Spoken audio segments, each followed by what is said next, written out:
नमस्कार बच्चों, कैसे हैं आप सभी। आज की इस वीडियो में मैं कुछ गलतियां जो मेरे पास बार बार व्हाट्सएप पे मैसेज आते हैं कि सर ये कर लूं वो कर लूं, तो मैं एक साथ सोचा कि उस पर एक छोटा सा वीडियो बना देता हूं। टाइम ज्यादा नहीं लूंगा, बस ये वीडियो किस बारे में है फटाक से सुन लीजिए।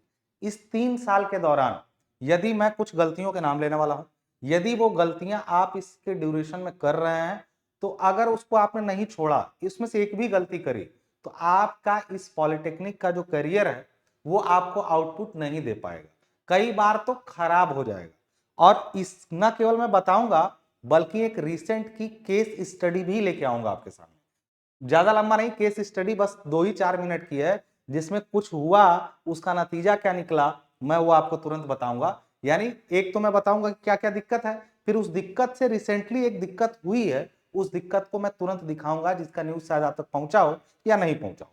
तो क्या क्या वो गलतियां हैं जो कि बहुत सारे लोगों के मेरे पास आते हैं, और मैं चूंकि समझाऊंगा तो उस टाइम लोगों को लगता है कि अरे मैं मतलब मुझे बताइए मुझे क्या करना है। तो मुझे नहीं, आप सबको एक साथ एक चीज का ध्यान रखना।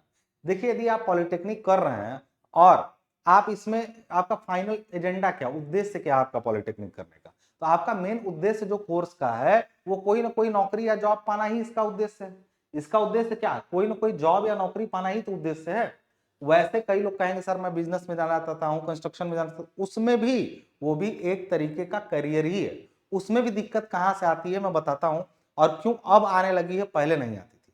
तो मूल उद्देश्य आपको समझ में आ रहा है। वैसे आप पॉलिटेक्निक कर रहे हैं और उसके तुरंत बाद करियर के विषय में क्या क्या आपको करना है, वो यदि आपको जानना, तो आप मेरी YouTube पर ये वीडियो जरूर देखिएगा। थंबनेल इसका यहाँ पे इस तरीके से दिखेगा, और इसमें यहाँ लिखा हुआ है कि मैंने डिप्लोमा करते समय और उसके तुरंत बाद बेहतर करियर के लिए क्या करना चाहिए।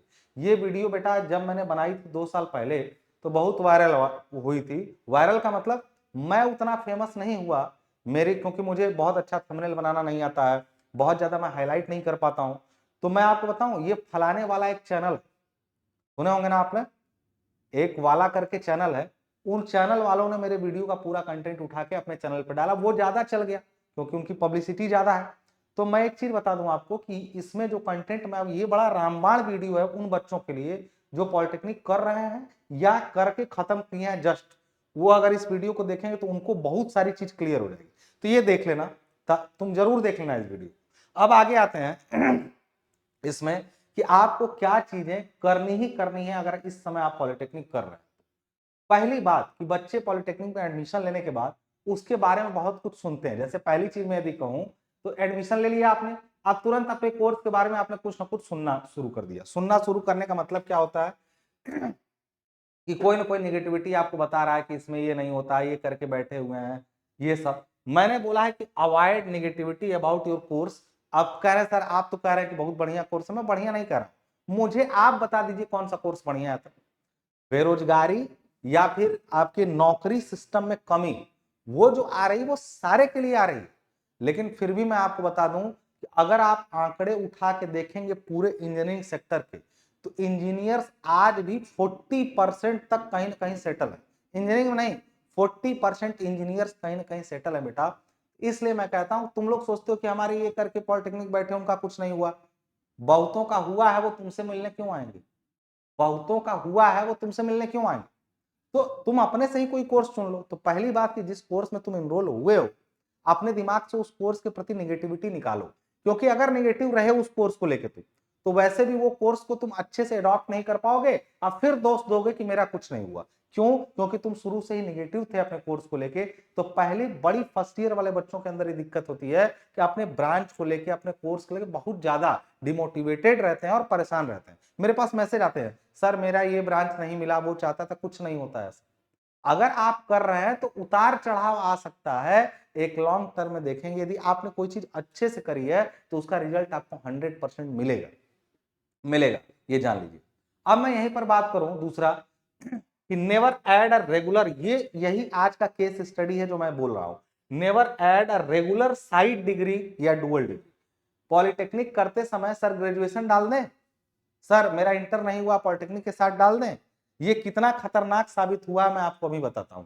अभी जो बच्चे पॉलिटेक्निक कर रहे हैं, अभी आप लोग, तो आप लोग को लगता होगा ना कि निकलेंगे और तुरंत फॉर्म भरेंगे, नौकरी मिल जाएगी हमको। तो बेटा एक चीज और जान लो अच्छे तरीके से, तुम हर साल कम से कम, यूपी की बात कर रहा हूं, उत्तर प्रदेश की, केवल 3.5 लाख लोग निकलते हैं, 3 से 3.5 लाख लोग मिनिमम, इतने लोग कम से कम हर साल निकलते हैं। और कितनी वैकेंसी आती है जेई या जूनियर इंजीनियर्स की? तो अगर एक साल में 5,000 या 10,000 भर्ती आ गई तो बहुत बड़ी होगी, ये तुम पहले समझ। तो सबको तो नहीं मिलने वाला एक साथ, पहले ये समझ।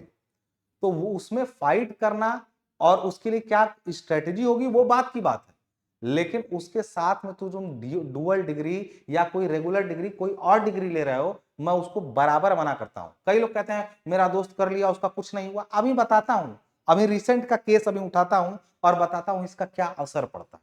तो पहली बात कि निगेटिविटी अपने कोर्स के लिए हटाइए। दूसरी चीज, कभी भी कोई रेगुलर कोर्स साइट से मत करिए, खतरनाक साबित होगा आपके लिए। तीसरा, adopt practical approach of study. आपको मैं बता दूं, जूनियर इंजीनियर का जो मेन काम होता है वो प्रैक्टिकल अप्रोच पर है। वो इंजीनियरिंग कभी भी आपको थ्योरेटिकल नॉलेज से नहीं हो पाएगा।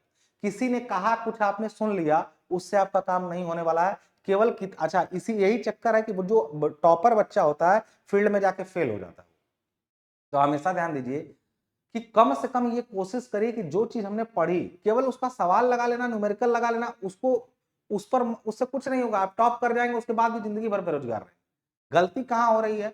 आपने उसको इंप्लीमेंट करना नहीं सीखा।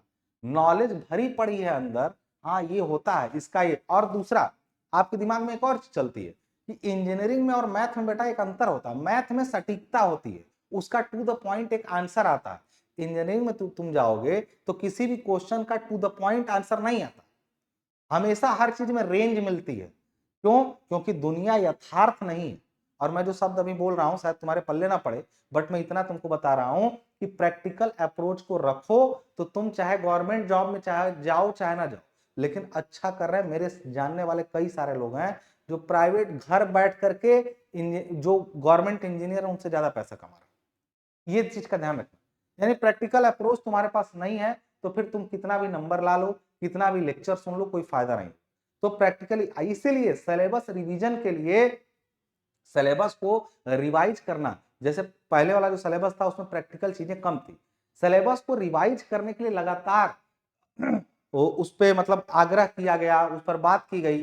तो सिलेबस में काफी प्रैक्टिकलिटी इंक्लूड की जा रही है इस बार जो रिवाइज हो रहा है सिलेबस आपका, ठीक है ना। आपका सिलेबस जो रिवाइज हो रहा है उसमें काफी प्रैक्टिकल चीजें ऐड की जा रही है, ताकि इससे क्या फायदा होगा, इससे एक्चुअल जो आपको बनना है वो बन पाए। पहले क्या होता था, बड़े बड़े स्ट्रक्चर के क्वेश्चन, टॉपिक ये पढ़ा दिए जाते थे आपको, जिनका आपके लिए कोई यूज नहीं होता था। और उसके साथ में मैं आपको बता दूं, मैनेजमेंट की चीजें, एक इंजीनियर असल में एक मैनेजर होता है, और कोई भी जॉब एटलीस्ट एक लेवल पे पहुंचेंगे तो मैनेजरियल जॉब हो जाती है। मैनेजरियल का मतलब यदि आप चीजों को सही से सुनना, सही से सुनना, जैसे मैं आपसे बहुत बोलता हूं पढ़ाते समय, लेकिन कभी मुझसे आप बाहर मिलिए तो मैं बोलता ही नहीं। क्यों? उसका रीजन होता है क्योंकि मैं सुनने की कोशिश करता हूं। 80% मैं सोचता हूं कि सुनो, 20% मैं रिस्पॉन्ड करूं। बस आपके सामने चूंकि स्टूडेंट है तो मुझे बोलना ही, तो मैं बोल रहा हूं। आप लोग रिएक्ट करना और बोलना थोड़ा कम करके सुनने की आदत डालिए उससे, और सुनने के साथ साथ कान और दिमाग दोनों खुला रखिए। जीवन में सिर्फ जागरूकता ला करके, छोटी सी जागरूकता का मतलब होता है कि आपने कुछ देखा समझा और उसको अपनी सारी इंद्रियों में उतारा, एनालाइज किया और उसका कोई रिजल्ट निकाल दिया। समझ में आ रही बात यहाँ पे? तो कहने का मतलब है कि आप दुनिया भर की बातों सुन के अपने मतलब की बातों निकालने के लिए अपने आप को ट्रेंड करिए, बहुत जरूरी है। प्रैक्टिकल अप्रोच आपने समझा। फिर नेवर अवॉइड फील्ड ट्रेनिंग। आप में से कई लोगों के मेरे पास मैसेज आए थे कि सर मुझे वोकेशनल ट्रेनिंग 28 दिन की करनी है, 4 वीक्स की, ये फील्ड ट्रेनिंग मैं कहां से करूं, इसके बारे में बता दीजिए। मैं खाली नहीं था, मैं आपको नहीं बता पाया था। मैं आपको छोटी सी बात बता दूं इसके बारे में। ये फील्ड ट्रेनिंग इसलिए होती है कि आपने जो कुछ भी पढ़ा, अभी तो आप हो सकता है कुछ लोग सेकेंड ईयर थर्ड ईयर में हो, सेकेंड ईयर और फर्स्ट ईयर में हो, उनको बता दूं, आप जो कुछ भी पढ़ते हैं उसका एक लास्ट में आपसे एक प्रोजेक्ट बनाया जाता है, और प्रोजेक्ट के विषय में मैं अलग से एक वीडियो बनाऊंगा। और जो आज तक जितना आपके सीनियर वीनियर कुछ भी आपको बताया हूं, सारी बकवास खत्म करके सटीक जानकारी दूंगा मैं उसके बारे में। और एक्चुअल में आप इंजीनियर तभी बनते हैं जब आप प्रोजेक्ट फाइनल कराते हैं, ये भी आप चीज समझ लीजिए। तो मैं आपको बता दूं यहाँ पे कि फील्ड ट्रेनिंग एक हिस्सा होता है, एक छोटा सा आपको फील्ड के बारे में जानकारी लिखने के लिए सिखाया जाता है। अब ये क्यों होता है? क्योंकि आपने कुछ पढ़ा, तो जाइए देखिए फील्ड में फील्ड बोरिंग होती है, जानते हैं फील्ड के बारे में, एक दिन में थोड़ा सा काम होता है, आपको लगता है इतना कुछ सीखे थे, यहाँ कहाँ यूज हो रहा है। तुम जीवन में जितनी चीजें करोगे पूरा थोड़ी कर पाओगे जो पढ़े हुए। सिविल इंजीनियरिंग के प्रोजेक्ट बड़े होते हैं, समय लेवा होते हैं। एक प्रोजेक्ट में जिंदगी, एक डैम बनना शुरू होता है आपके करियर के शुरुआत में, आप जेई ज्वाइन करेंगे, एक बांध बनना शुरू होगा, आप रिटायर हो जाएंगे, वो बांध कंप्लीट नहीं हुआ है। तो सिविल इंजीनियरिंग का क्षेत्र बड़ा है, रेंज बड़ा है। तो जो सारे रेंज बने हुए हैं, जरूर नहीं कि आप हर क्षेत्र में अपना नॉलेज यूज ही कर पाए। तो आप फील्ड ट्रेनिंग करिए किसी भी सेक्टर में। ये बोरिंग है, बोरिंग इसलिए कि हर दिन थोड़ा सा सीखने को मिलेगा, आपको पेशेंस रखना पड़ेगा। लेकिन सिविल इंजीनियरिंग के प्रोजेक्ट बड़े होने के साथ साथ बेटा महंगे बहुत है, इसलिए बहुत कुछ जानने वाले को थोड़ा सा काम दिया जाता है ताकि उसको बहुत अच्छे से कर पाए। तो ये सिविल इंजीनियरिंग की खास बात है कि बहुत ज्यादा प्रयोग गलत नहीं कर सकते हैं आप। ब्रिज बना के देखते हैं, चला तो ठीक है, नहीं चला तो गिर जाएगा तो कोई बात नहीं, दूसरा बनाएंगे, ऐसा नहीं होता है। बहुत ट्रेंड व्यक्ति आता है तो उसको थोड़ा छोटा सा काम दिया जाता है ताकि उस काम में गलती ना के बराबर। इसीलिए फील्ड ट्रेनिंग में जाइए, बोर होइए और सीखिए कैसे करना है। तो मैं आपको बता दूं, किसी भी शहर में यदि आप हैं, उस शहर के पीडब्ल्यूडी लोक निर्माण विभाग, या फिर अगर आपका ब्रांच इलेक्ट्रिकल है तो आप यूपीपीसीएल में, या कहीं भी ऐसे ऑफिस में आप। अच्छा, कई लोग कहेंगे सर हम कैसे जाएं? कुछ नहीं, आपको सर्च करना है गूगल पर, एड्रेस सर्च करिए, वहां जाइए, वहां खंडीय कार्यालय यानी डिवीजन ऑफिस में जाइए आप। डिवीजन ऑफिस में जाइए, वहां के बाबू से मिलिए, क्लर्क होते हैं, और अपने कॉलेज से मिली हुई इस चिट्ठी को ले जाकर उनके समक्ष रखिए और उनसे रिक्वेस्ट करिए। हो सकता है वो ना माने, कोई खाली ना रहे, या उससे भी अच्छा तरीका मैं बताऊं, पूछिए मुझे एक्सीएन साहब से मिलना है। किससे बोलना है? एक्सीएन साहब से, क्योंकि कोई भी खंडीय कार्यालय हो उसका अधिकारी कार्यालयाध्यक्ष जो होते हैं वो एक्सीएन होते हैं। तो आपको जेई ही ट्रेनिंग देंगे, किसी न किसी जेई के अंतर्गत रखा जाएगा, लेकिन पहले एक्सीएन साहब आपका लेटर लेके उनको आदेश करेंगे, तब वो आपको सिखाएंगे। वो आपको सिखाने में डायरेक्ट सक्षम नहीं। तो जाना है, कोशिश करना है खंडी कार्यालय में जाकर कि बोलिए कि सर मुझे एक्सीएन साहब से मिलना है, मैं पॉलिटेक्निक का स्टूडेंट हूं और उनको मैं ट्रेनिंग संबंधी अपनी कोई बात करना चाहता हूं। एक्सीएन अच्छे रहेंगे तो आपसे मिल लेंगे। और ये मत सोचिएगा कि हमको जाए तो हमको कुछ नहीं। जब आप जाएंगे तो आपको रिक्वेस्टिंग मोड में ही जाना है। कितने भी बड़े आप तोप हैं यदि, तब भी आपको रिक्वेस्ट मोड में ही जाना है। अगर तुमने खां बन के जाएंगे तो ना कुछ सिखाया जाएगा, ना समझाया जाएगा, भेज दिया जाएगा वापस। तो हमेशा जाइएगा रिक्वेस्टिंग मोड में, उनसे आग्रह करिएगा। बहुत जानकार लोग होते हैं एक्सीएन, ठीक है ना, उनके साथ जाइएगा, उनसे बोलिएगा सर मुझे कुछ सिखा दीजिए और मुझे ये ट्रेनिंग करनी है। जैसे ही वो आपकी बात मान लेंगे, वो तुरंत एक आदेश अपने यहाँ से ऑर्डर पास करेंगे, ऑर्डर चला जाएगा आपके नीचे सहायक अभियंता, उसके बाद जेई के साथ में। अब किसी न किसी जेई के साथ में आप कुछ दिनों तक घूम करके नॉलेजेबल जेई कोई पकड़िए, उससे घूम करके चीजें सीखिए। सीखने के बाद आप अटेंडेंस वगैरह, अब तो कई जगह अटेंडेंस मांगी जा रही है। पहले क्या होता था, सर्टिफिकेट लोग लगा देते थे, काम हो जाता था। अब अटेंडेंस मांगी जा रही है आपसे, तो अटेंडेंस वहां पे भरता है या फिर आपके कॉलेज से फॉर्मेट मिलता है, उसको भर के आपको, आप एक्सचेंज आपके पास दोबारा जाएंगे कि सर मेरी ट्रेनिंग कंप्लीट हो गई। अब वो आपको सर्टिफाई करके दे देंगे, हाँ इस व्यक्ति ने हमारे यहाँ से इतने दिनों तक ये ट्रेनिंग करी जिसमें ये सम्मिलित किया गया, इनको इस क्षेत्र का नॉलेज हो गया। ये होता है ट्रेनिंग की पूरी प्रक्रिया। अब उसमें क्या होता है, कुछ लोग फेवर के लिए अपने किसी जानने वाले से कांटेक्ट करते हैं कि मेरा करवा दीजिए ट्रेनिंग, तो वो भी सही तरीका है, लेकिन खुद जाओ ना। और जब तक खुद बेटा नहीं जाओगे चीजों को, क्या होगा, जरा सी बेइज्जती होगी, हो सकता है काम ना हो, थोड़ा दौड़ भाग होगी, कोई परेशानी वाली बात नहीं, कोई परेशानी वाली बात नहीं है। क्योंकि यही करना है जीवन में। आज डर गए तो भी आगे फिर वही मिलेगा, वो तुम्हारा पीछा छोड़ने वाला नहीं। समझ में आ गई मेरी बात कि नहीं? इससे संबंधित यदि आपका कोई सवाल होगा ट्रेनिंग से संबंधित, तो कमेंट बॉक्स में डालिएगा, मैं उसका पूरा प्रयास करूंगा कि आपको आंसर करूं, ठीक है। तो मैंने बोला कि फील्ड ट्रेनिंग को अवॉइड मत करिए। अवॉइड का मतलब ये नहीं कि सर्टिफिकेट कहीं से मिल गया तो हम सर्टिफिकेट दे दिए और गए नहीं ट्रेनिंग करने। Try to do that, avoid मत करिए, ये मेरा अगला था। अगली चीज है, be updated with the currents related to your stream. अपने ब्रांच या स्ट्रीम से रिलेटेड जो भी करंट्स चल रहे हैं, जो भी खबरें चल रही हैं, उससे अपडेट रहिए। जैसे अगर मैं आपसे पूछ दूं कि पॉलिटेक्निक करने के जस्ट बाद आपको नौकरी कौन देने वाला है, या नौकरी के फॉर्म कहां से आते हैं, वो किस वेबसाइट पे मिलेंगे, तो बहुत सारे लोग सरकारी रिजल्ट का नाम ले लेंगे। सरकारी रिजल्ट क्या है? बीच का मीडिएटर है। सरकारी रिजल्ट क्या है? जो आप ढूंढते हैं। जैसे मैं आज क्या हूं, अगर आप पढ़ना जान जाएंगे तो मेरी क्या जरूरत है। मैं चाहता हूं कि आपके अंदर इंटेलेक्चुअल ग्रोथ हो, आप कोई चीज कहीं से आई उसको पढ़ें और उसका मतलब खुद निकालना सीखें। ना कि हाँ कोई आएगा यूट्यूब पे तो बताएगा, वो अगर गलत बता दिया तो उसको खुद समझ में नहीं आया तो।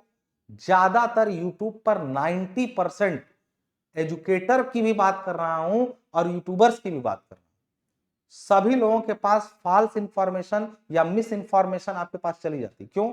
इसलिए मैं जब कोई चीज पढ़ता हूं तो मूल रूप में पढ़ता हूं। मूल रूप का मतलब समझते हैं, जैसा वो आया वैसा ही मुझे पढ़ना होता है। मैं किसी बीच वाले की बात सुन के नहीं समझता हूं चीजें। और मैं उम्मीद करता हूं कि मेरा हर स्टूडेंट, हर छात्र ये चीज अपने अंदर लाए कि मैं जैसे किताब से किसी ने कुछ पढ़ा, वो कुछ जो समझना था कुछ और समझ लिया कुछ और आपको भी वही बता रहा। अब पूरी जनरेशन उससे बर्बाद होते हुए मैंने देखी है। आप कोशिश करिए कि चीजों को मूल रूप में ही पढ़ने का सीखें।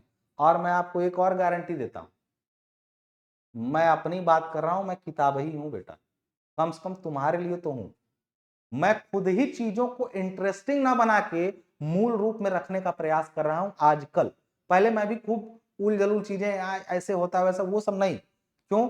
मैं चाहता हूं कि चीजें जैसी हैं एज इट इज आपको परोसी जाएं, ताकि आप उसको वैसा ही समझें जैसा वो है, ताकि भविष्य में कोई कंफ्यूजन आपके लिए ना हो। और ये इतनी जो बात आपको अभी हल्की लग रही है, वो आपको कल को बहुत भारी पड़ेगी अगर आप उसका गलत तरीके से आप तक पहुंच गई तो। इसलिए मैं जो बोलता हूं, जो पढ़ाता हूं, वो मूल रूप में पढ़ाता हूं, उसमें संशोधन करके और अपनी खुद का खोपड़ी लगा के नहीं पढ़ाता हूं। क्योंकि असलियत में जिंदगी में आपको यही करना है। अगर आप नौकरी में जाएंगे, आपको चीजों को वैसा ही समझना है जैसा कि वो है, अपने से खोपड़ी उसमें नहीं लगानी है। जहां लगानी होगी वो केवल टॉपिक में लगानी होगी, मैं बताऊंगा। ठीक है? अपडेट रहिए करंट से, अपने विभाग से, अपनी नौकरी से संबंधित खबरों को लेके काफी अपडेट रहिए, मेरा ये कहने का मतलब है। देखते रहिए इसको। ठीक है? अगली चीज आपकी है, communication skill plays a major role in any of your field. यानी मैं ये कह रहा हूं कि ये सब आपको करना चाहिए, जो जो चीज मैं इसमें लिखा हूं सब करना चाहिए।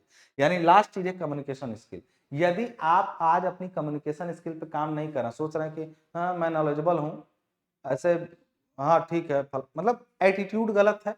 नॉलेज के साथ साथ आपको बातचीत करना, मैनेजमेंट करना, क्योंकि मैंने बोला है कि कोई भी जॉब आजकल सिर्फ अंततः मैनेजमेंट बन के रह गई है। ये चीज आप दिमाग में रख लीजिए।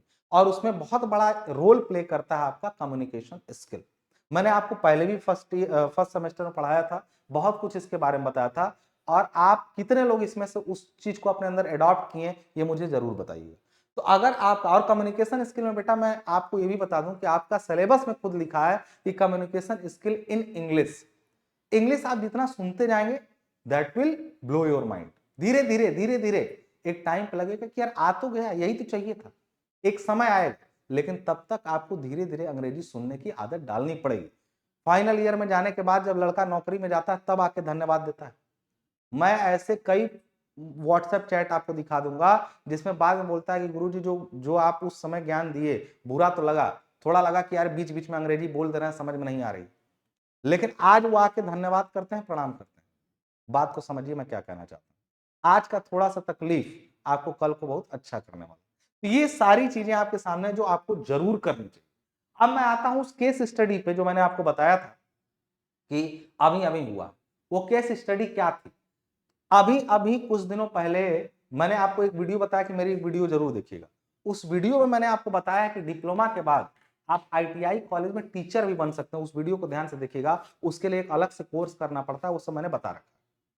तो अगर आपको आईटीआई कॉलेज में टीचर बनना है तो डिप्लोमा के बाद निश्चित रूप से एक कोर्स करना पड़ता है, सीआईटीएस इस समय उसका नाम है, पहले वो सीटीआई हुआ करता था।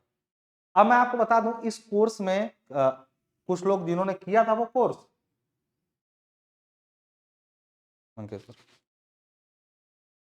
जिन्होंने वो कोर्स किया था वो उसके लिए एलिजिबल थे वैकेंसी में। कुछ बहुत सारी सीटें एक साथ आई और उन्होंने मान दिया कि ये कोर्स होगा तभी आप कर सकते हैं, वो मतलब उसमें नौकरी मिलेगी। बहुत अच्छी जॉब होती है, आपको जेई के बराबर ही ग्रेड पे मिलता है, अच्छी सैलरी, मिनिमम 55-60 हजार इस समय सैलरी होती है इसमें। इसमें हुआ क्या इसमें कि वैकेंसी निकाली गई और वैकेंसी में देखिए यहाँ पे पूरा यहाँ पत्रांक संख्या लिखा हुआ है, मतलब इस वैकेंसी में प्रॉपर लेटर जारी हुआ कि इसमें इतने लोग पास हैं, हर ब्रांच में इतने इतने लोगों को नौकरी दी जा रही है। आपका रिजल्ट आ गया, फाइनल रिजल्ट आ गया। फाइनल रिजल्ट में कुल कितने अभ्यर्थी थे जब उसकी बात की गई तो लगभग यहाँ पे देखिए लिखा है, यहाँ पे टोटल 1551 लोगों को नौकरी मिली। इस वैकेंसी में, ठीक, एलिजिबल लोग थे, उनका रिजल्ट आया। रिजल्ट आने से पहले बेटा बहुत सारे कार्यक्रम होते हैं, मतलब एग्जाम देना तो एक छोटा काम है जो तुम निकाल लिए, उसके बाद तुम्हारे डॉक्यूमेंट का वेरिफिकेशन होता है कि तुम जो कह रहे हो कि तुम्हारे पास सीटीआई है या सीआईटीएस है, तुम्हारे पास डिप्लोमा, ये सब सही है कि तुमने फर्जी में बनवा लिया, ये सब बैठ के प्रॉपर चेक होता है।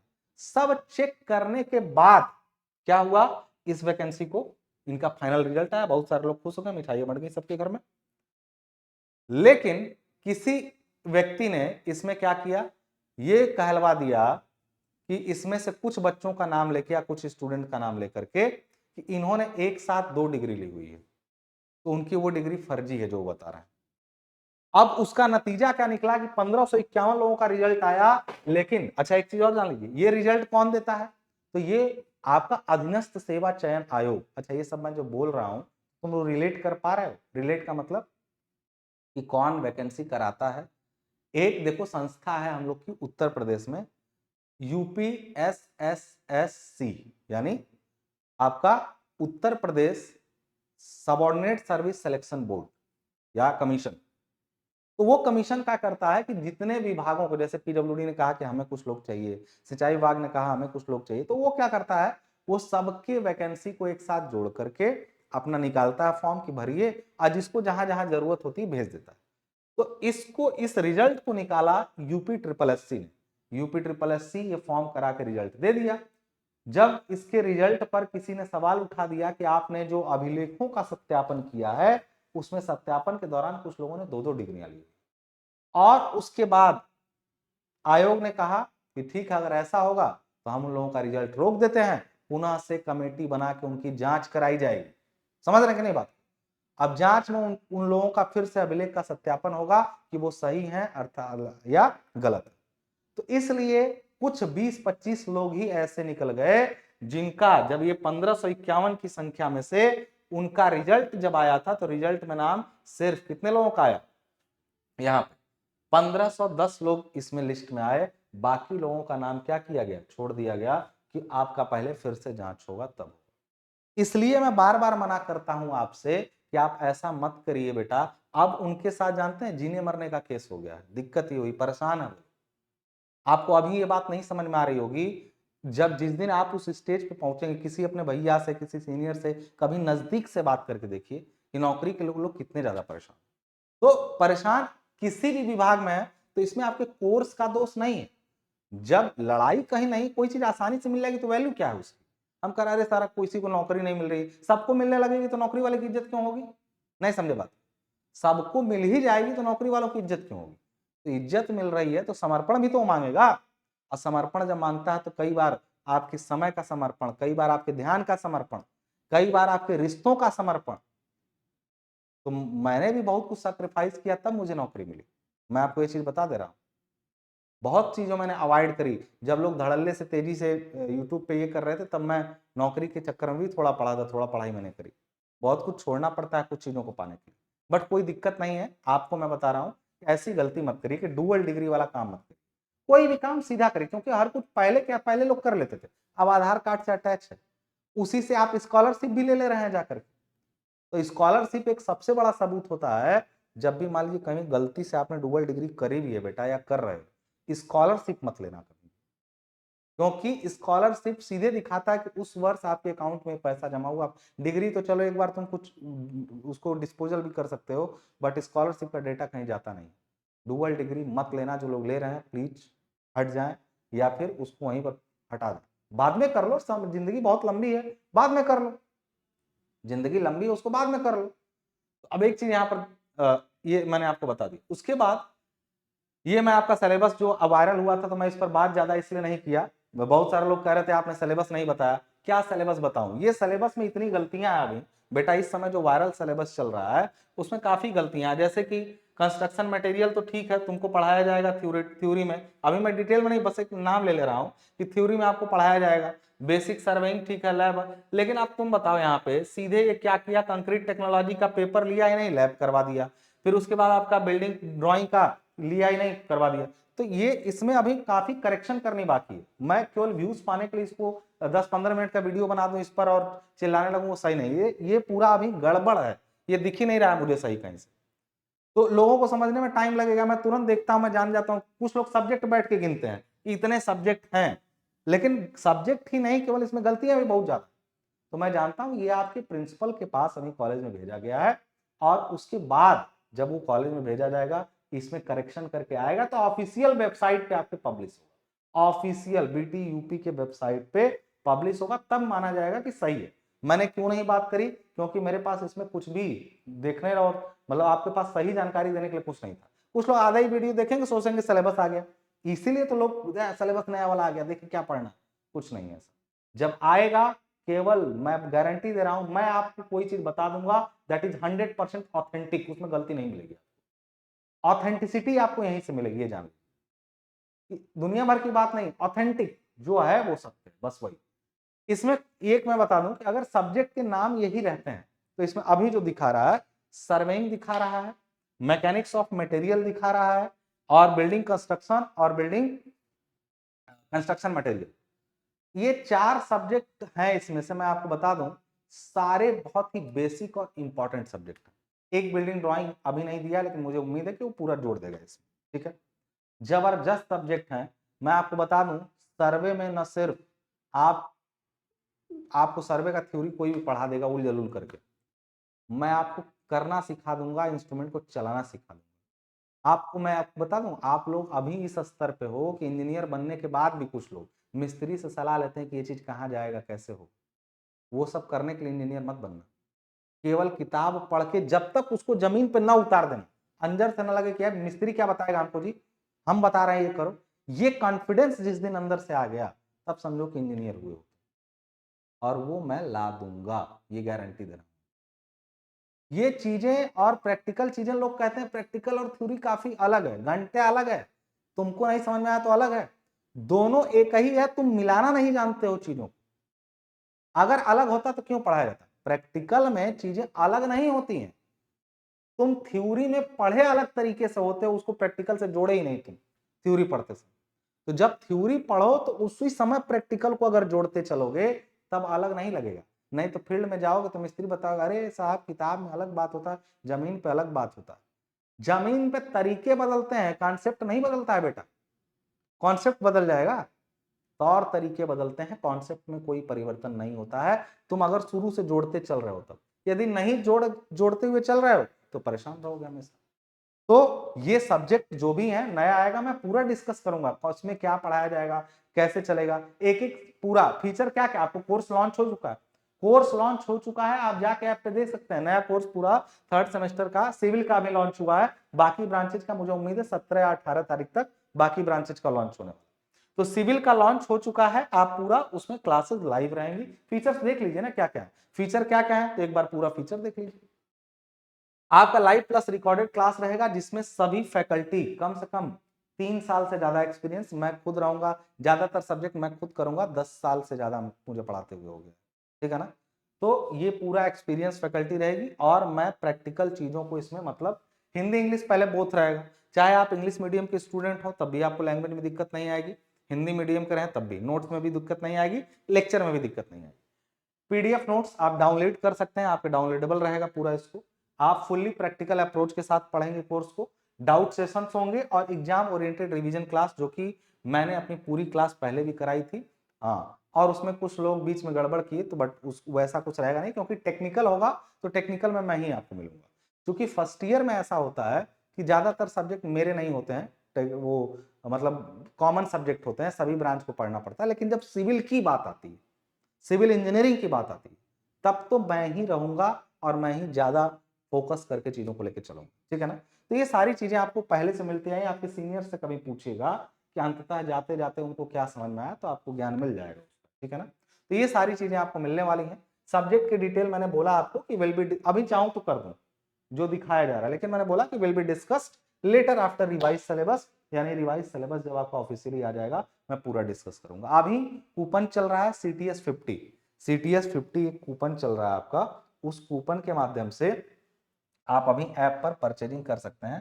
कूपन आपका जो है वो क्या है, CTS 50।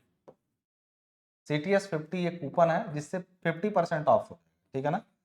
कोई भी कोर्स इस समय ले रहे हैं आप तो 50% आपका ऑफ चल रहा है। समय से ले लीजिएगा। कब तक है ये? 30 जून तक आपका, 30 जून तक ये कूपन आपका काम करे।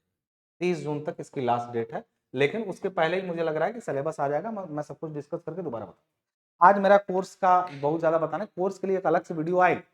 कोर्स में क्या क्या रहेगा, कैसे, वो एक अलग से वीडियो आएगी, उस पर बाद में।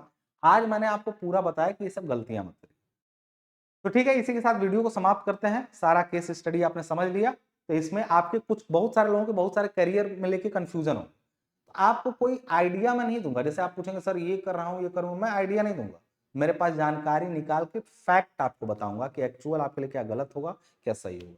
खाली मतलब ऐसा सुनी सुनाई बात नहीं, मैं उसका प्रूफ ला के आपके सामने रख दूंगा कि मैं ऐसा क्यों बोल रहा हूं। ठीक है ना? तब तक ले दीजिए इजाजत। धन्यवाद।